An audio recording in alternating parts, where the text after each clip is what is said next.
blockbuster. Always talking about what he wants and just sits on his broke ass. So, no, I don't want your number. No, I don't wanna give you mine. And no, I don't wanna meet you nowhere. No, don't want none of your time. And no, I don't want no scrub. A scrub is a guy that can't get no love from me. Hanging out the passenger side of his best friend's ride, trying to holler at me. I don't want no scrub.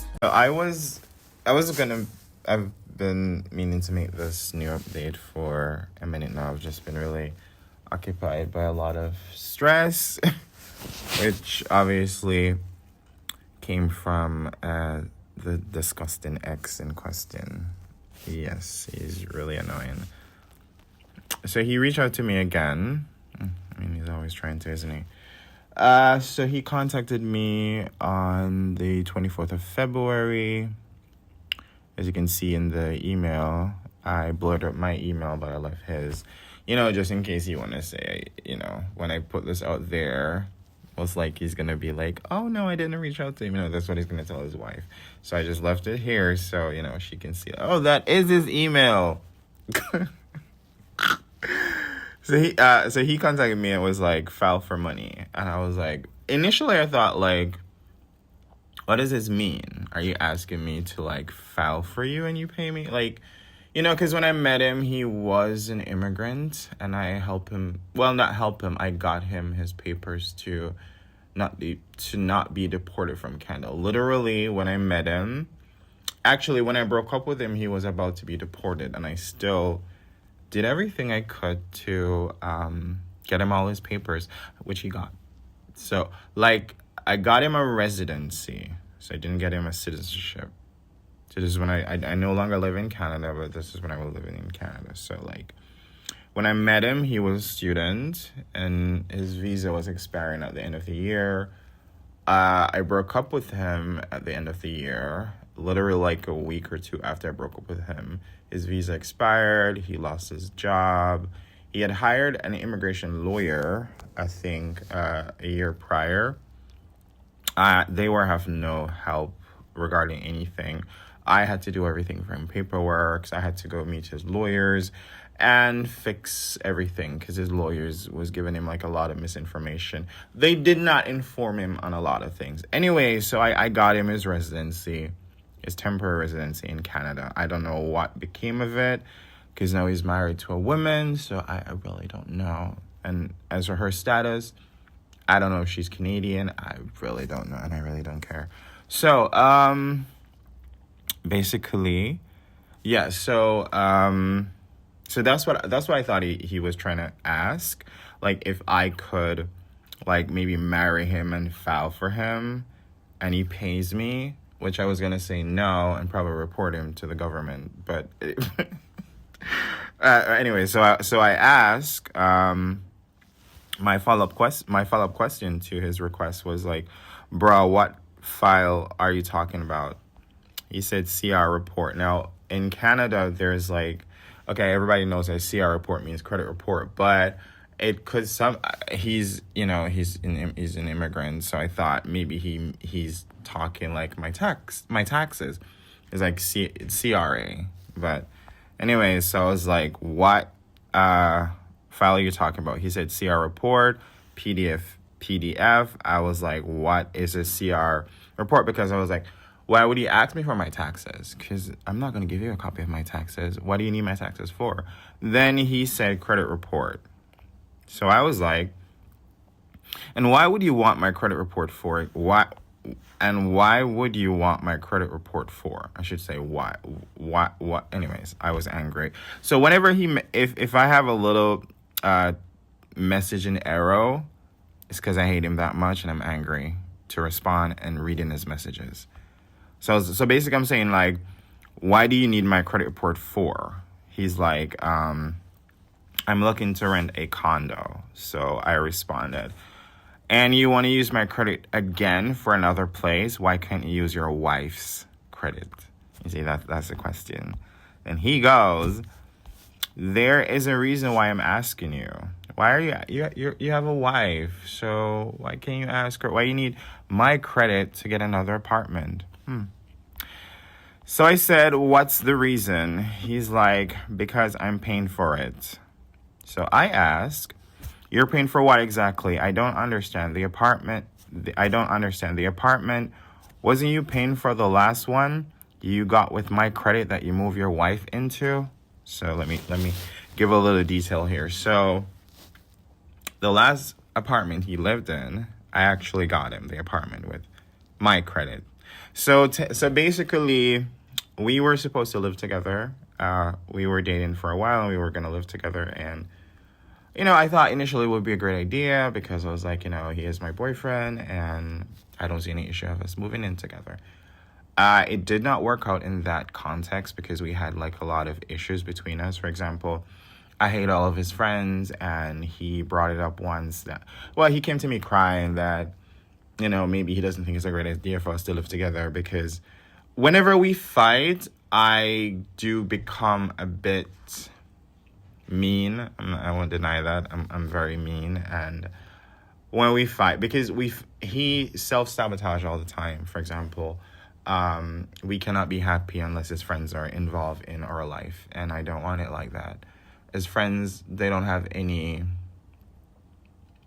value to contribute. And it's not only that they don't have any value, they are generally not nice people. And I'm not used to having like 1,000,001 people in my relationship.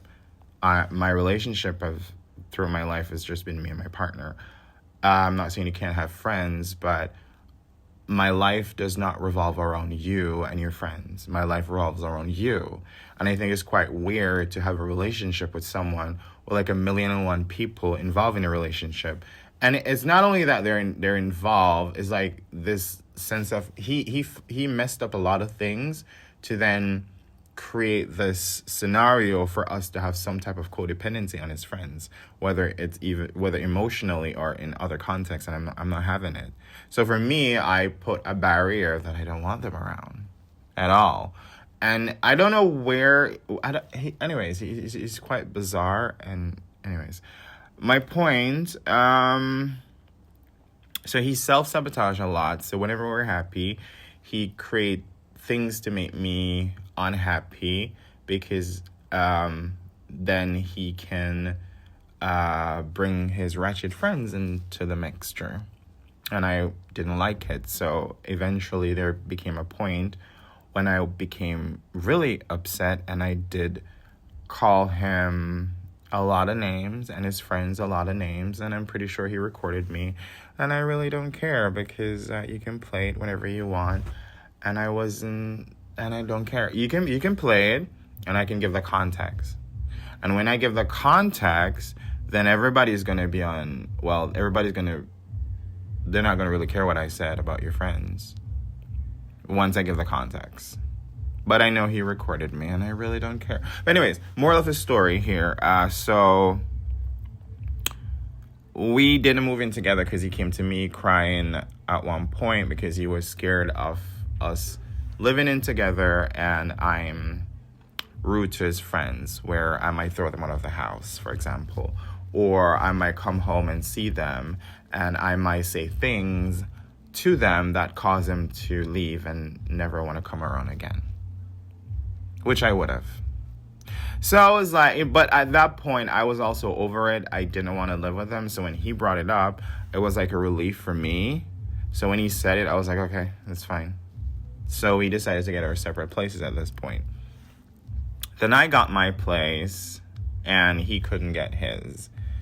So I used my credit because he'd been looking for a place for a while, and he couldn't get a place. And his friends couldn't help him. No, they couldn't do. He's been, coming back and forth to me, telling me that they're trying to help him get a place, and it's been going on for a while. And it's nothing but misinformation and these shady situationships with him and these random people that his friends are trying to click him with. Anyways, at the last minute, I took his computer, his tablet actually. Or he has a notepad. I took his notepad, and I fill out details on a couple websites, and I use my credit, and So I'm listed as one of the co-tenants on his apartment that he lived in prior. So not only did he use my credit, I had to be one of the co-tenants on the contract for him to get approved for the building, and which I will give details into that as this continues. So where was I? Okay, so then I said to him, yeah, so that's the apartment that I'm referring to. I got him the apartment, which I'm listed as a co-tenant, which legally I have all rights to be in that fucking building. And he moved his wife into it.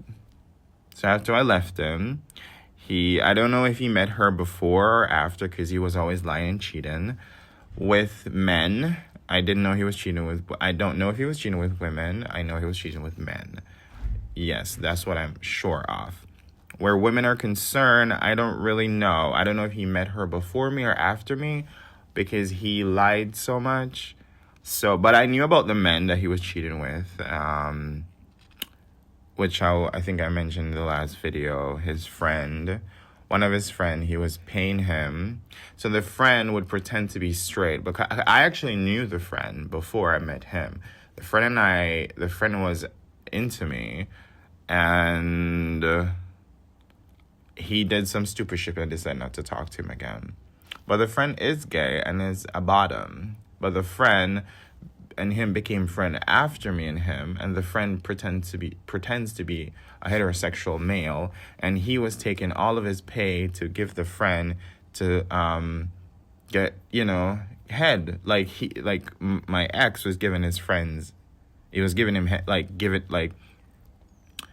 the boy was pretending to be straight, and my ex was giving him BJs. Like, he was the one, put in his mouth and everything. The ex, yes. And he would pay the alleged straight boy who I had a thing with prior. So, I don't know if he was cheating with her, because I don't know the timeline of her, and I don't really care, honestly. But, anyways, moving along. So then he said, I never got an apartment with your name on it, but you did get one with my name and pay stub. So are you going to sell me it or not? So what he's talking about regarding the whole thing with his pay stub and etc. So when I was getting my apartment, he was also listed as a co-tenant on my apartment. We did this just in case if he never had somewhere to live, he could stay by me. So formally we were looking for apartments together. And so all of our details were together with the real estate agents. So when I told them that I no longer want an apartment I didn't tell them I didn't want an apartment for two people. So my apartment, when I got it from the realtor, they were under the impression that it was still for two people. I never told them that it's for one person's. And I never told them it was just for me only. And because we've been looking for houses for months. And why we were looking for houses for months is because of him. Normally when I get a property, he would be on my back and sabotage everything. He complains. He picks fights with the realtors if they're like a male who's attractive, or even if it's a woman and they're like giving me like a lot of luxury properties, he will pick fights with them. And it was really weird because I would like try to get other realtors from like other backgrounds, because he is half Muslim and he's half Arab and half white, but he was born in Tanzania. So like I thought, okay, is it that he doesn't like the American realtor or the Canadian realtor? I'll get realtor from other backgrounds. I even got Arabic realtors, and he will be mean to them. I got a realtor from Tanzania, where he was born, and he was also mean to them. He was only nice to realtors that are from like Asian country, like China, for example, and realtors from like Eastern European countries. And they were the most incompetent of the bunch, and those are the ones that he will be nice to. And they will offer some of the most shittiest properties in the most rundown neighborhoods, and these are the realtors he will be nice to, which speaks volume. Anyway, so every time I got like a new realtor, because his name was already on everything, because we were looking for a house for so many months, because he was always ruining everything, making complaints and calling people behind my back and trying to pick fights with them. It's so crazy. His name was already on everything.